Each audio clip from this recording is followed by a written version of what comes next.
dari seluruh proses pemeriksaan hari ini, kami meyakini harapan itu makin terbuka dan kita ada di jalan terang. Kubu Capres-Cawapres nomor urut 1, Anies Baswedan Muhaimin Iskandar, mengaku semakin optimistis Mahkamah Konstitusi, MK, akan mengabulkan gugatan sengketa Pilpres 2024 yang mereka ajukan. Keyakinan mereka didasari pada 4 tindakan majelis hakim yang dianggap progresif.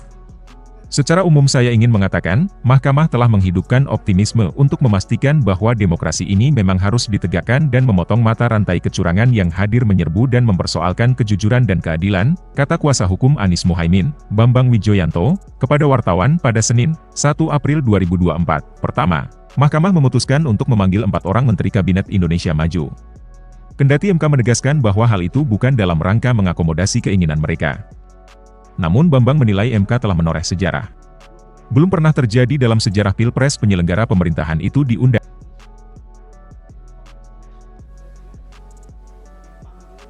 Kedua, MK juga secara khusus meminta klarifikasi dan konfirmasi terhadap Badan Pengawas Pemilu, Bawaslu. Bawaslu selama ini menjadi pemberi keterangan yang bersifat pasif. Namun, karena Bawaslu pernah merilis kepada media data-data jumlah permasalahan penyelenggaraan pemilu 2024, MK ingin agar Bawaslu menyampaikan lebih jauh soal itu. Saya memahami bahwa MK ingin sungguh memeriksa every single evidence, setiap bukti. Rilisnya, Bawaslu menjelaskan ada ribuan masalah, dan ribuan masalah mengkonfirmasi prinsip-prinsip asas pemilu tidak sungguh-sungguh terjadi secara optimal, ungkap Bambang. Ketiga, MK melalui Hakim Eni Nurbaningsih juga mempersoalkan sistem informasi rekapitulasi, Sirekap, KPU RI yang selama ini dianggap hanya sebagai alat bantu penghitungan suara. Keempat, Hakim Daniel Yusmik mulai mempersoalkan kronologi dan lini masa pencalonan Cawapres nomor urut 2 Gibran Rakabuming oleh KPU RI. Ini selaras dengan dalil permohonan Anies Muhaimin yang juga menilai pencalonan Gibran tidak sah.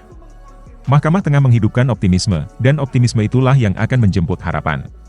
Selamat datang kemenangan, ujar Bambang. Dalam permohonannya ke MK, Anies Muhaimin mendalilkan soal terlanggarnya asas-asas pemilu bebas, jujur, dan adil di dalam UUD 1945 akibat nepotisme Presiden Joko Widodo terhadap anaknya, Gibran Rakabuming Raka, 36, melalui pengerahan sumber daya negara.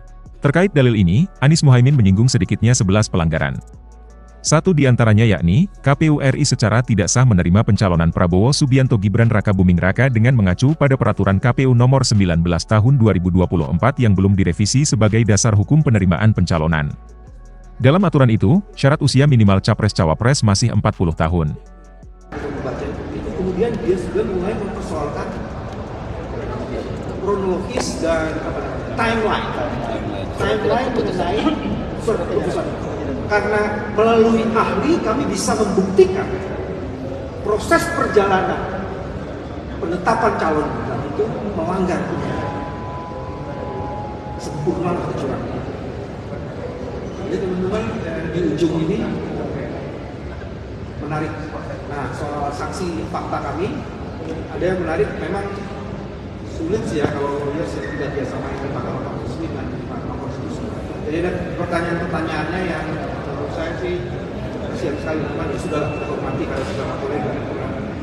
Terus ada juga yang penting untuk dikemukakan dari seluruh proses pemeriksaan hari ini, kami meyakini harapan itu makin terbuka dan kita ada di jalan terang. Download Tribun X sekarang, menghadirkan lokal menjadi Indonesia.